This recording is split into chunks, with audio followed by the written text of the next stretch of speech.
This episode of Study Hall is brought to you by Audible. Welcome To the Study Hall Halloween special. Blah! I'm partially a zombie due to budget and time constraints. You want some candy?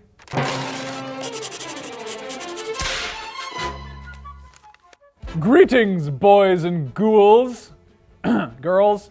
Welcome to a very special Halloween episode of Study Hall. I am your host, Max Scoville, and Study Hall is a show where every week I pick a different video game or a common theme in video games, and then I discuss a whole bunch of other pop culture stuff that might interest fans of that topic. Or hey, even if you're not fans of the topic, you get to look at my handsome face for 10 minutes a week, huh?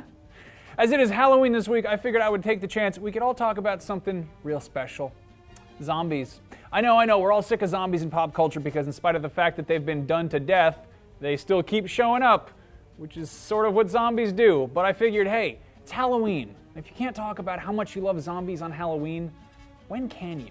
Now, zombies are especially common in video games, and realistically, that's probably because they are human beings, but it's okay to shoot hundreds of them in the face, and you don't have to think up a story to justify their endless murder. Plus, the only way to kill them properly is to destroy the brain, so you have an excuse to make headshots count for more points. Since they're walking corpses, it's to be expected that they're kind of stupid, so it's okay if their AI isn't that great, and you can probably cut a few corners on animation, because if they move around all jerky and stupid looking, it probably, lends some realism.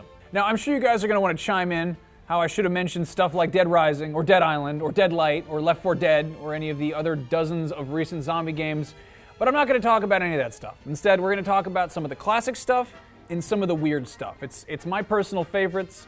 This isn't a top 10 list, this is just Max Scoville giving you some tips on the zombie stuff that he thinks you should check out. Now, for starters, arguably the single most influential piece of zombie fiction ever is George Romero's 1968 classic, Night of the Living Dead. If you haven't seen it, and you say that you like zombies, you're actually wrong, because you clearly don't like zombies if you haven't seen Night of the Living Dead. It is not a perfect movie by any means, but it is a classic, and it marked the creation of a genre. If you're one of those awful people who can't watch a movie if it isn't in color, well, good news, because a whole bunch of the people who worked on the original remade it in 1990, with special effects auteur Tom Savini in the director's chair, so the gore is significantly more effective. But there's something about the low-budget black and white original that just makes it a lot creepier, like it's found footage, or like an old, family film or something. George Romero's 1978 sequel to Night of the Living Dead, Dawn of the Dead, is probably his best movie, and again, if you haven't seen it, just go stand in the corner and think about what you've done, because you've been terrible.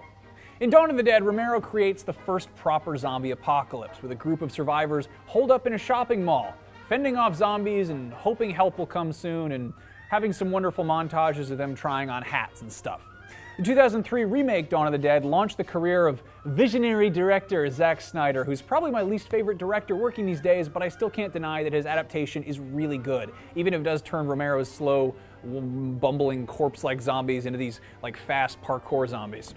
The third part of Romero's Dead trilogy is Day of the Dead, which I think is quite underrated. It's pretty slow, but out of the three movies, it's got some of the coolest shots in it. The first 5 minutes are some of the most gorgeously grisly zombies and zombie makeup ever put to film. Also, if you listen to the Gorillaz song M1A1 off of their first album, it samples John Harrison's rad soundtrack. Check that one out. While Romero's zombie movies are brilliant and classics in their own right, they're not the most fun to watch. If you want a consistently enjoyable zombie movie to put on with some friends, if you're, getting drunk on green Kool-Aid or whatever for Halloween, check out Return of the Living Dead. Essentially, it is a meta-sequel. It takes place in a universe where Night of the Living Dead exists as a movie, but where you find out that it's actually based on a true story, and then suddenly, zombies.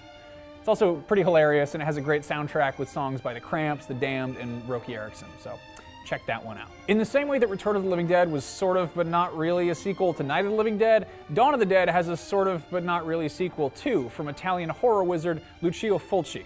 In Italian, Dawn of the Dead was released under the name Zombie, and Lucio Fulci's Zombie 2 officially has no connection, but it was set up to be a sequel by the producers. Zombie 2 was then released in the United States under the name Zombie, and then in the UK as Zombie Flesh Eaters, where it was actually banned for its violent content. See kids, back before video games came out, people used to get upset about violence in cheesy horror movies made by weird Italian guys. Anyway, one of the better moments in this beautifully crafted work of Italian cinema is when a zombie fights a shark. Why does this happen? I don't know, because of reasons in the movie. How does this happen? Well, apparently the shark was fed a bunch of horse meat and sedatives before they filmed the scene, so It was pretty laid back. It's sort of what they used to do with Louis Anderson when he hosted Family Feud. H.P. Lovecraft might be best known for his Cthulhu stories, but he also had a hand in a rather influential piece of zombie fiction. His short story, Herbert West, Reanimator, is considered actually one of his worst pieces of writing, as it was published in 6 parts for a magazine that required he end each chapter on a cliffhanger and then start each new one with a recap. But in 1985, it was adapted into a movie, simply titled Reanimator. As you might have inferred, it follows an ambitious young scientist who decides to attempt to reanimate things, namely dead things. What could go wrong? Well, a whole bunch of really gross, hilarious stuff. This is another great option if you want some good kind of group entertainment for Halloween where, some people get grossed out and other people point and laugh. It's a good time. Moving on, we all know Peter Jackson for his Academy Award-winning work on Lord of the Rings, but did you guys know that he used to make really disgusting B-movies? Braindead, or Dead Alive as it was called for its American release, is famous for being possibly the grossest zombie movie ever made, maybe the goriest. So after the hero's domineering mother is bitten by a Sumatran rat monkey, she begins to turn into a zombie, and what follows is essentially like a gory, live-action Ren and Stimpy cartoon. It's revolting. I read one rumor that said when Peter Jackson was filming a particular sequence involving a lawnmower, it was so messy he got fake guts on the ceiling of the soundstage where it was being shot, and when he was back there 10 years later to make Lord of the Rings, they still hadn't gotten the stains out. There were guts in the ceiling for a decade because of how gross this movie is. Go check that one out. So, shifting gears, here's an odd one. Pontypool. It's a weird little indie horror movie that takes place almost entirely inside a radio station in the Midwest, and while it isn't quite a conventional, flesh-eating zombie movie thing, it's got a very interesting premise that deals with some similar themes involving infection and people eating each other. I mean, it is kind of flesh-eating, but just see it. It's interesting. Now, there are obviously lots and lots of recent zombie games, and unfortunately the vast majority of them are serious and gritty and dark and depressing instead of being fun and gross and goofy, which is how zombie games were for a while. A couple examples come to mind, the first being Zombies Ate My Neighbors, which was one of the few original games LucasArts made for consoles back in the day, along with its sequel, Ghoul Patrol. Stupidly enough, the title Zombies Ate My Neighbors was deemed too violent of a title for a bunch of European countries, so the game was called Zombies instead, which is just so stupid. It's a fairly simple, albeit rather difficult, run-and-gun game where players take on the role of Zeke or Julie, or both, and make their way through zombie-infested backyards. Why does zombie fiction always have to be all serious and dark? That's dumb. Give me an Uzi water pistol. Anyway, both games are available for Nintendo's Virtual Console if you want to go revisit some classics. Another colorful zombie game from more recently, which I unfortunately never got around to playing but I've always meant to, was Stubbs the Zombie, Rebel Without a Pulse. Originally an Xbox exclusive, this eventually was released for PC, Mac, and then digitally for Xbox 360. Aside from its goofy 50s B-movie aesthetic, Stubbs did one thing that I always found interesting. It let you play as the zombie. Seriously, how is it that there are dozens and dozens of zombie games where you play as humans shooting zombies, but only a handful where you get to be a zombie eating humans? I mean, sure, I guess it's a little bit less fun to stumble around having poor motor skills than it is to shoot stuff with a gun, but I feel like that's an extremely underexplored mechanic. If the idea of a game where you exist to consume human flesh is morbid, why not just take a page from Stubbs the Zombie's book and make it a cool B-movie tribute, huh? Developers? Anybody? Oh, what's this? A delicious catered lunch of gourmet brains provided by the fine folks at Audible? They shouldn't have. Well, I suppose I should give them a plug.